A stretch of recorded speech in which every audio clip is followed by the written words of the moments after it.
Gervonta Tank Davis. Let Shakur Stevenson. Devin Haney know y'all ain't built like that, bro.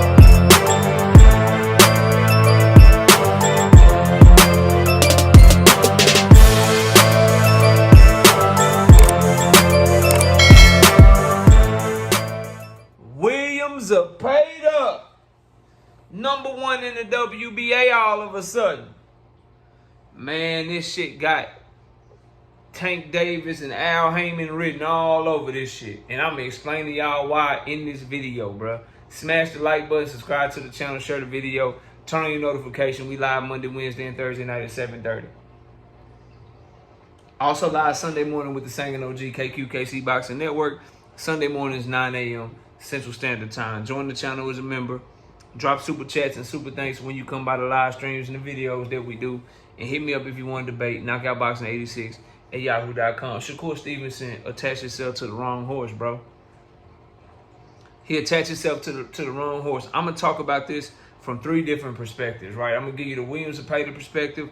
I'm going to give you the Shakur Stevenson perspective.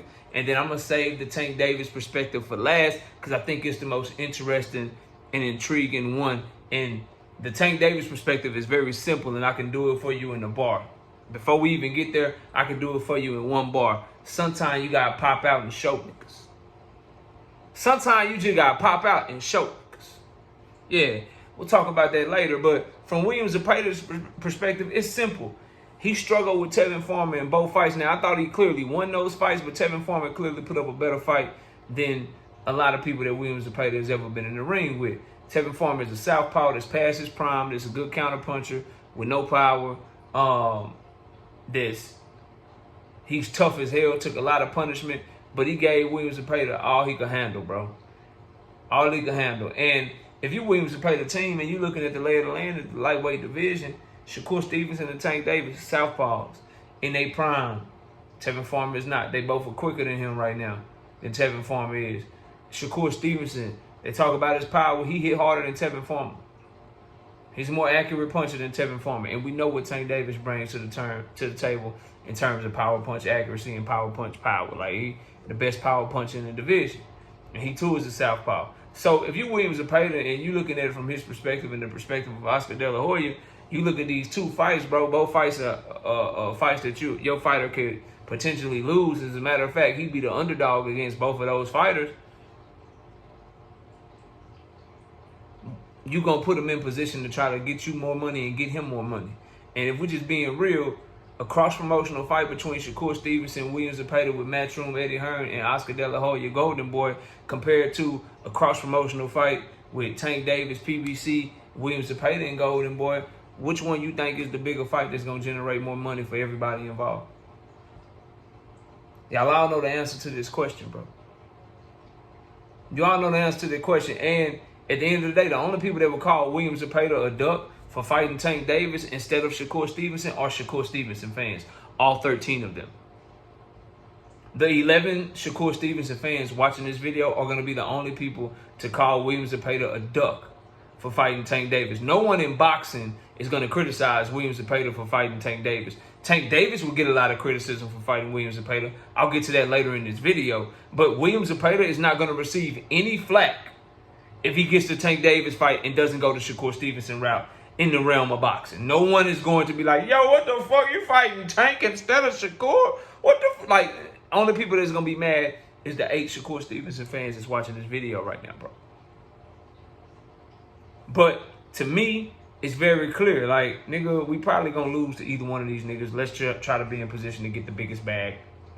We probably like, our guy, he can't deal with Shakur or Tank. Shakur probably going to outpoint him, make him look silly a lot of the fight if he's unable. Because his only shot to me against Shakur is to just make Shakur sit down and fight and just be relentless and just be fucking damn near reckless, just trying to make it a fight with Shakur Stevenson, bro. Because every time they're at distance, he going to look like he out of his fucking depth, right? And then with Tank Davis jumping in with that jab, trying to throw combinations with your head on the line and shit, boy, Tank Davis going to be piecing that boy up the whole goddamn time. until he stops him. So I think Oscar De La Hoya know that. I think their team know that, and they like, shit, let's just be in position to try to get the biggest bag possible, because we probably lose both of these motherfuckers. And at the end of the day, our guys getting the title shot regardless. At the end of the day, the boxing world is not going to be mad at Zepeda for fighting Tank Davis instead of Shakur. Like, from their perspective, it's a win-win. It's a win-win. It's a win-win opposite proposition if you get Tank Davis. If you lose to Shakur Stevenson, it's a lose-lose. You're probably going to end up on the undercard. You're probably going to end up fighting in another country, right? Across the world somewhere. And you're going to just get a guaranteed purse. At least if you fight Tank, you know you're on the main event. You know everybody's going to be talking about the fight. You know that you're going to be on pay-per-view. You know you're going to get more money. You know you're going to get purse and back-end money. And the promoter themselves has a better opportunity to make money on the Tank Davis event than you have an opportunity to make money on the Shakur Stevenson event. So that's the William Zepeda perspective, bro. From Shakur Stevenson's perspective, you make it easy. When you make stupid-ass decisions, and I don't even want to say stupid, when you make decisions to prioritize guaranteed money over the fights, shit like this can happen to you, because the people that in boxing that are willing to offer you all this guaranteed money, they're offering you that because they don't feel like they got the fights for you. Top Rank offered Bud Crawford all that money to stay, and he was able to leverage them high-ass purses because Top Rank knew at 147 pounds they didn't have any fights for Bud Crawford. Jerome Boots Ennis was able to get all that money from Matchroom at 147 pounds because Matchroom knew they didn't have anybody for Jerome Boots Ennis to fight over there. So they had to pay him more money to get him to come. Shakur Stevenson is able to get the money that he gets from Eddie Hearn because they don't have nobody for him, bro. The best name they got, who just got ranked number 2 in the WBC, by the way. Well, number 1, because you got Shakur, you got the WBC interim, and then right up under the WBC interim, who is Zepeda, you got Andy Cruz right there, which is supposed to be Keyshawn Davis's work. But that's all Eddie got. So unless he gonna put Andy Cruz out there to Shakur early, then you just gonna be out this bitch with nobody to fight. So he made the decision to jump at that Matchroom bag, and it's making it harder for him to get fights because there's a barrier there.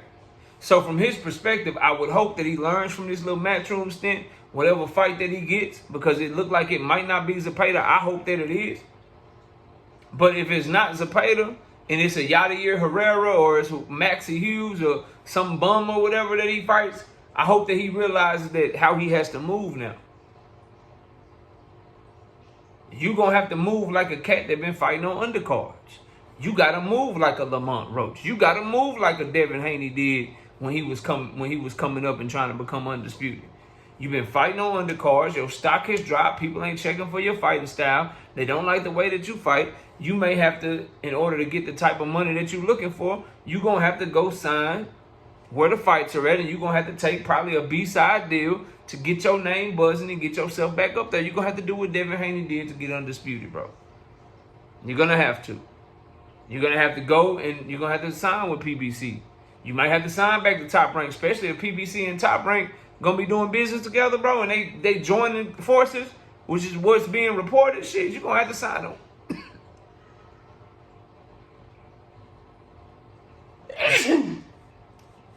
Excuse me, y'all. I'm sorry. You're going to have to sign to one of them. You're going to have to sign to one of them to get the fights that you want. So you might as well make the play and go ahead and do that. So for Shakur Stevenson, this is what I worried about. You make it easy for people to duck you when you make the fights harder to make. You make it easy for people to do something else when you make the fights harder to make. And signing to Matchroom made all of his big fights harder to make because it made him cross-promotional fights. So that's from his perspective. From the Tank Davis perspective, this is the most interesting one to me because I think this has Tank Davis and his team written all over it. Getting Zepeda back in the WBA #1 spot. It takes power to do that. Like, it got to be somebody with some power. We know Al Haymon is one of, if not the most powerful players that we have in boxing today. Because you're not even supposed to be able to be ranked in another sanctioning body when you hold the belt in another one, bro. Zepeda not only got ranked, he went right back up to #1 while holding the WBC interim belt. That got PBC and Al Haymon written all over it to me. Why would they do that favor for Golden Boy? Because again, Tank Davis, I believe, is negotiating with more than one entity right now. And the rumors coming out around Lamont Roach is that he trying to get more money, he trying to do this, he trying to do that. And a lot of people are acting as if Tank Davis ain't got no options. As if he can't, as if Al Haymon ain't somebody that can maneuver shit around it. Before you know it, Tank Davis got all the options in the world. PBC about to be doing business with Top Rank. Tank still ain't got no options. On a regular basis. This is out of Bob Abrams' mouth. William Zepeda is #1 in the WBA. Tank Davis is a champion in the WBA. He still ain't got no options for big fights. And if the Lamont Roach shit is going rough, if the Lamont Roach situation is where Lamont Roach is overpricing himself or he's asking for something that Tank Davis' team feel like he's not worth,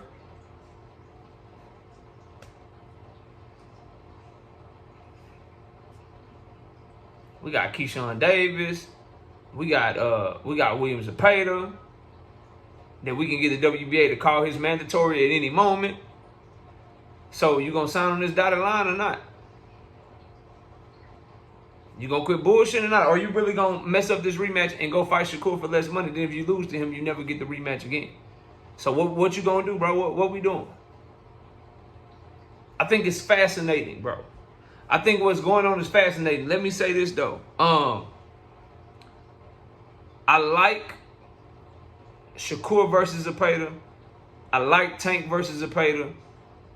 I love Tank versus Roach though. To me, Tank versus Roach is the fight. I think that deal is done. And if it's not done,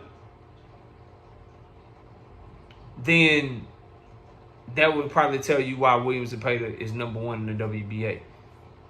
If it is done and William Zepeda is still #1 in the WBA, that could just show you that Oscar De La Hoya and his team don't have any faith that Zepeda can beat Shakur Stevenson, so they're trying to put him in another sanctioning body, and it makes sense for them to try to wait out Tank Davis and see if they can get that shit ordered. So it's a lot of things going on here, bro. A lot of things going on, but I really believe that this now, when you're looking at shit like this, because boxing don't want to tell you shit, you got to look at who the move helps the most. William Zepeda, #1 in the WBA, who does it help the most? It helps Tank Davis the most. Because it, again, shows Shakur Stevenson, oh, y'all talking about Shakur taking Lamont Roach from me. Y'all talking about Keyshawn Davis taking Lamont Roach from me. Okay. Let's put William Zepeda right here as a chess piece. Now, Lamont, you want to go fight Shakur? You want to go fight Keyshawn? Or you want to get this deal done? If not, we'll have a fight with Zepeda. And then you and Shakur can fight each other. If that's what you really want to do. And you'll be getting less money fighting him than you would be getting fighting me in the rematch. You want to entertain Keyshawn Davis, Lamont? You want to entertain Keyshawn Davis? Cool. Shakur, you talking all that shit about Lamont gonna beat me or we gonna do that? Zepeda, get right here, #1 WBA. Ain't no way that shit is happening if the champion's team don't want it to happen when the champion is Tank Davis. That's all I'm telling y'all, bro. Now, does he want it to happen because he's thinking about fighting Zepeda instead of Lamont Roach? Could be. If Lamont Roach is asking for more money than what they comfortable paying him. If he feeling himself a little too much and asking for crazy money, could be. Could just be a negotiation tactic. Oh, you think I don't have no options? You think I need you? Okay, cool. Well, I could go this way over here. You zig, I zag. You go this way, I go that way. What you want to do with it? So, very interesting for Zepeda to be #1 in the WBA. I think overall, Zepeda team could be looking at it. As I said to start the video, nigga, we're going to lose. We're going to lose for more money. We might as well just try to lose the Tank. I think Shakur Stevenson is just in a bad spot because he signed somewhere where they don't have no fighters for him. And now he's having to depend on other promoters that he didn't want to sign to in order to still get the fights that he wants. Like, I don't want to sign to you, but I got to depend on you to give me Zepeda, Oscar. I don't want to sign with you for the one fight deal. I don't want to sign with you, but I got to depend on you to get me a fight, PBC. I don't want to re-sign to you, top ranked Bobby Aaron, but I got to depend on you for a big fight. Like, it's a bad look, and so he's in a bad position. And from Tank Davis's perspective, this helps his leverage. This helps his power. This helps his negotiation standing, which is why I think this got Al Haymon written all over it, bro. Because this move helps him more than anybody. The Roach rematch fall through. You got William Zepeda, your #1 contender, still a big fight, Black American, Mexican fan base. Lamont Roach trying to play hardball. Trying to play hardball with negotiations or whatever. I got another option here. You keep wanting to play hardball. Shakur Stevenson. Oh, you trying to steal Lamont Roach. You in Turkey trying to talk to Lamont Roach behind our back. Cool, let me slide Zepeda from you then. You take him, I'll take him. We right here, what's up?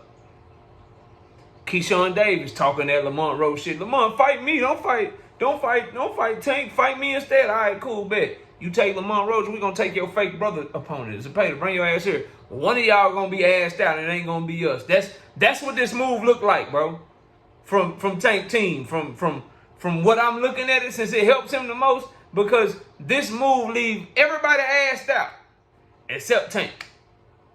Lamont Roach, you think you playing games? Bet we'll go to Zepeda route.